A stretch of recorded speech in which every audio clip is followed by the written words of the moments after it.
دادگاه شهر مسکو روز سه‌شنبه حکم اخراج علی فیروز را باز داشت. هفته گذشته دادگاه بسمنی مسکو برای نقض قاعده‌های مهاجرت قرار خود را درباره اخراج شهروند ازبکستان و روزنامه‌نگار نشریه نووای گازتا صادر کرد. وکیل مدافع او به دادگاه حقوق بشری اروپا مراجعت کرد.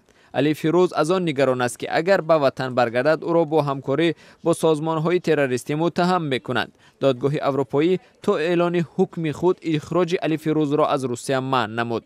دادگستر اولگا پانکووا قرار کرد که در مدت بررسی شکایت روزنامه‌نگار در مرکز پناهجویان نگهداری شود. وکیل دفاعی علی فیروز که نام اصلیش خدابردی نورماتوف است از این حکم اظهار قناعتمندی می‌کند.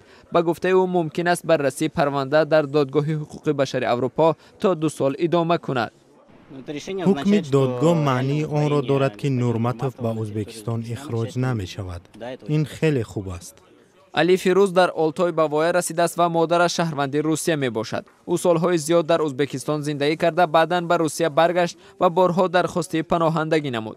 با گفته روزنامه‌نگار در وطنش او را به همکاری با خدمات مخصوص مجبور کردند. 1 آگوست فیروز را که شناسنامه نداشت در مسکو بازداشت کردند. او میگوید شناسنامه‌اش را سال 2012 دزدیدند و برای گرفتن سند نو او باید به سفارت ازبکستان مراجعت میکرد. با گفته وکیل دفاع بعد از قرار اخراج دادگاه بسمنی شهر مسکو روزنامه‌نگار تلاش خودکشی کرد.